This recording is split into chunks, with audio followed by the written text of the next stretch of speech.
So even our body, even to stand upright requires will. It's not strength or exercise or whatever that makes you stronger. It's will. You couldn't even move your hand without will. There needs to be will moving through. And so they speak a lot about cultivating this will in forms of concentration. And very important right now in the world with all these different distractions and things pulling us all over the place. And like these reactive tendencies are very easy to fall into. And it's very valuable to be creating faculties of concentration.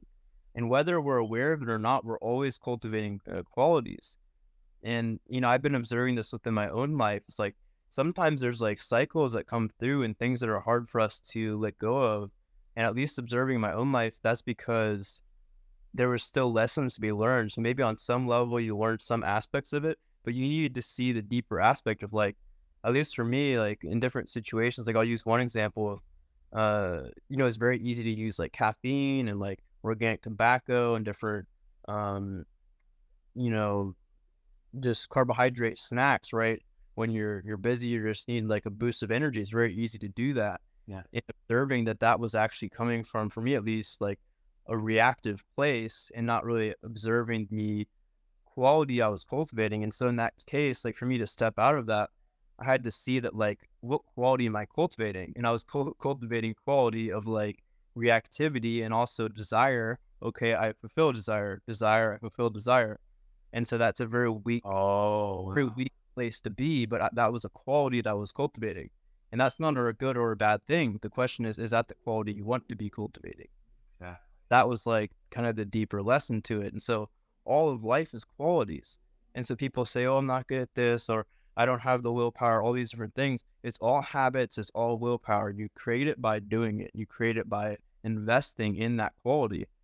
If you want the quality of concentration, invest in the quality of concentration, the quality of compassion, of understanding, of joy, invest in these states, invest in this quality, and it will become your baseline. Yeah. It's just really that simple. But it's not easy, right? It's like there's practice and it takes effort and will. Absolutely. Absolutely. That's so good because do you lift weights still? Yes. Okay, Uh, so Now it's like it's more like around there. I have a mace I use. I like to stand on the Swiss ball and do different things. It's like Yeah. whatever. I do a lot of crawling stuff now too. Just like functional, whatever. It's like a form of play. I like to just move my body. It feels good. Yeah, yeah. So when I lift weights, I always rack the barbell. Um, I always rack the barbell to the more difficult side first.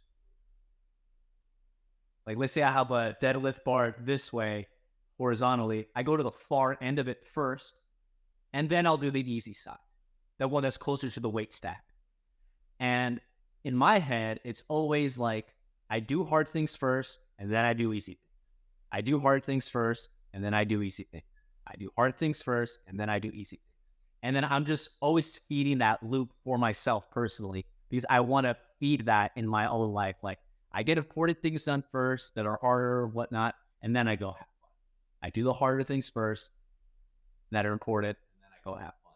So I just, even with the smallest decisions, sometimes you're feeding what you just said. I forgot exactly how was about you just call it where's the word? qualities The of qualities that you want. consciousness. Exactly. So, and then as soon as you said that, and that clicked in my head, and then it reminded me of all the all the ones I need to improve on. Well, and then So, you kind of reaffirm that, right? That becomes a value for you because you see like how investing in that is in some way beneficial. And right. is like there's the practice very similar to that where you observe something every single day. It's an exercise. You observe something you've been putting off, whether it's your taxes or whatever it is, something you've been putting off, and you just do it. And if it Yes. like taxes, maybe it takes you a couple days, whatever, break it up into smaller pieces, but just do the thing that you don't want to do and just do it. And the cool thing that happens with this is a habit. And so if you start doing this, you say, okay, I don't want to do this. I'm just going to do it. And at the beginning, this will be very difficult, Oh uh, yes. but it's also a choice. So you make that choice and you do it. Now, as you practice this, that becomes your new kind of way of relating to your experience or your life. And so, at least when I was practicing this, something would come up and be like, okay, I don't want to do this thing. But because I was practicing, I'd be like, well, I could just do it right now. Okay, let's just do it. And so you develop that habit and it just becomes like who you are, it becomes integrated into you. But we oscillate in and out of these habits, it's like, and this is where the values thing is so malleable because like the practices, maybe it serves you to a certain degree and then maybe at one phase of your life, it's no longer necessary, or maybe there's a more optimal thing you could be doing. And so we're always adapting these habits and these qualities. And, I've been experimenting a lot, man. Like when I was traveling in like Europe and India and Japan, like there wasn't always like organic food and like good options to eat. And you kind of just make do. And I would like, observe my own neurosis about whatever and just kind of, I'd be okay, I'll just eat this with love and like, pretend that it's all good. Right.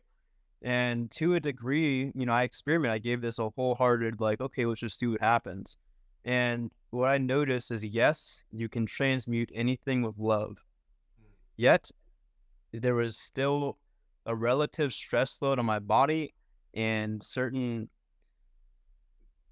things that I would eat. Like, your body still has to get rid of toxins. It still responds to the material realm. So, the mind over matter, like, goes to a certain degree, and you can still feel relatively good. That being said, like your body still has to process whatever toxins or whatever stuff and get it out of your body. So I would have different forms of detox or whatever, like, and that's the body pushing out the whatever it can't use.